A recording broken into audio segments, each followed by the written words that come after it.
Hi, there's a new initiative within the Bitcoin ecosystem called BitVM. And with that we can create more complex computer programs. And that's enabled by last year's introduction of Taproot. And it's all within the current Bitcoin protocol. We don't need a soft fork or anything like that. So I will present my current understanding of this initiative.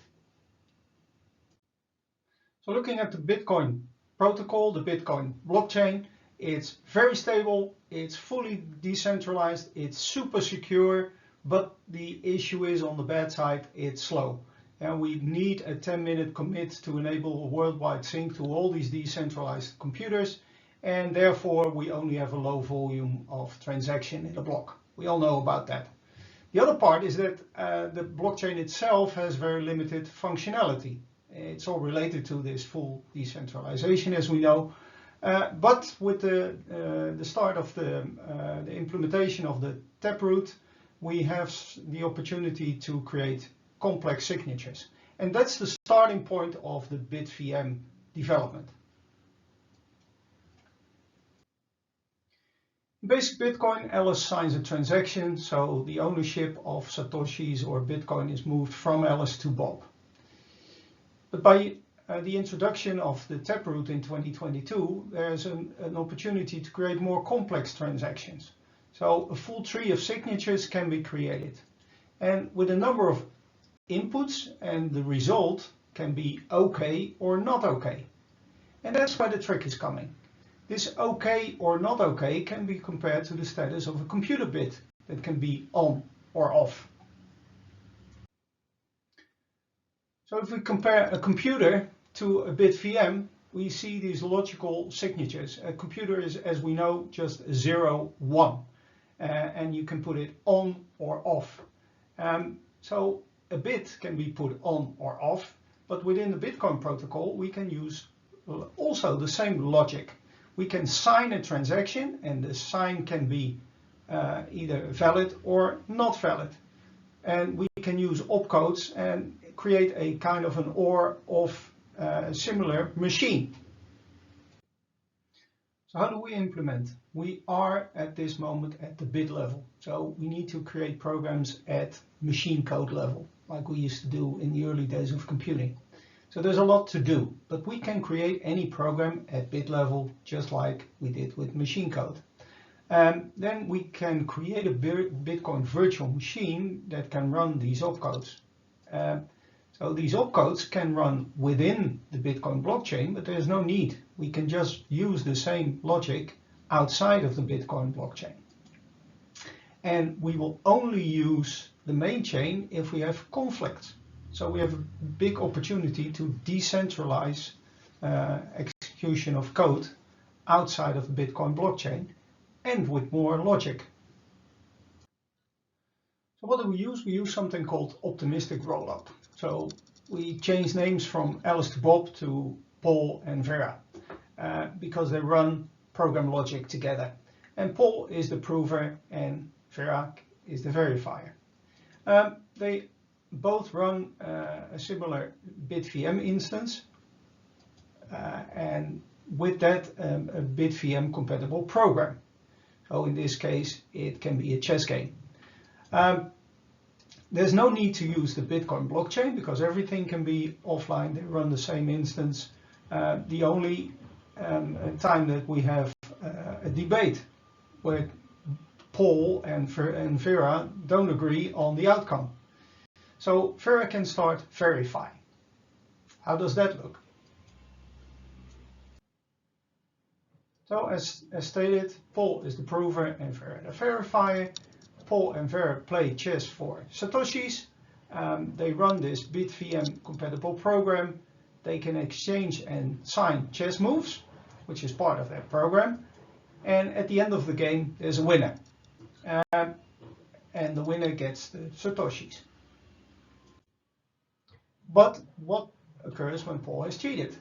The state of the BitVM machine has all the signatures and the program. So Vera can run a binary compare of her virtual machine with Paul's virtual machine.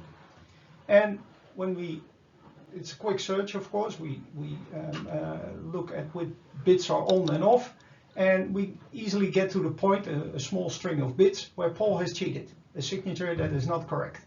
The outcome is not what Vera expects. So she can take that part of the program and run that at the main chain. So when the cheating is proved, all the funds move to Vera.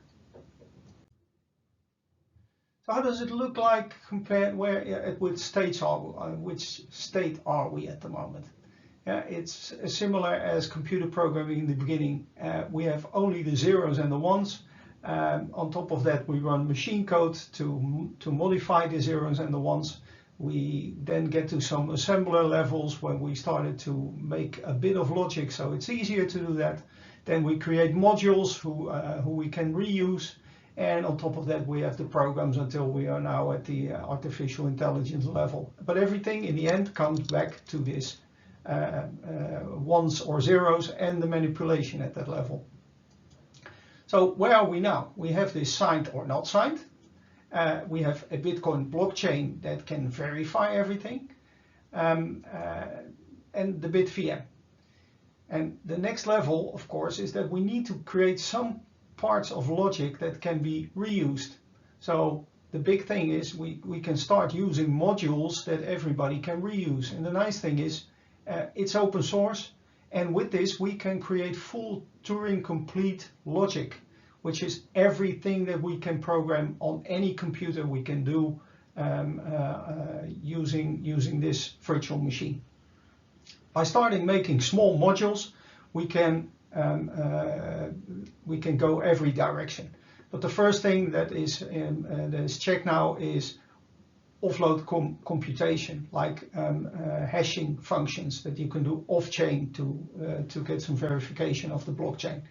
The hashing functions. Maybe pegging Bitcoin to other coins. We have a lot of things that we create virtual Bitcoins on another chain, and we can start computing there. But we need to peg that to the main chain. Well, we can use the BitVM, so not everything needs to be on the main chain, and it's still verified to the regular blockchain.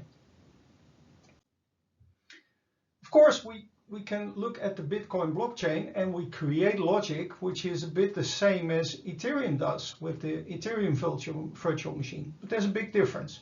If we look at Ethereum, Ethereum has a bigger environment where everything is executed on the blockchain. With the Bitcoin blockchain, everything will still remain, the basics will still be on the Bitcoin blockchain. Very simple transaction, but on top of that, we want complex transactions outside of the blockchain. So we split the parts that Ethereum uses in the virtual machine environment. And of course, we have some differences. Where Bitcoin is fully decentralized with very simple machines, Ethereum is less decentralized, because you need to run a Bitcoin machine is very simple. To run the Ethereum machine is rather complex. All the computation is off-chain on the Bitcoin side, is on-chain on the Ethereum side, which means that we have very cheap fees, because only that small transaction that needs to be verified again will be run on the Bitcoin blockchain. And in Ethereum, we use gas prices to pay for the execution on the blockchain, which can be very high, as we've seen at the NFT hypes, for example. Big difference, of course, is that the BitVM side is fully in development. I talked about the chess game, but we're not there at all. We just maybe can move one piece. So there's a lot of development going on, but a lot of energy also within the community. Where at Ethereum, of course, there is mature program using Solidity as a programming language. We're not there at all. So I hope that helps. It's at least my understanding at the moment. If anybody has some comments or where I'm not correct, I will regenerate this video. Hope you enjoyed it. Thank you very much for looking at it.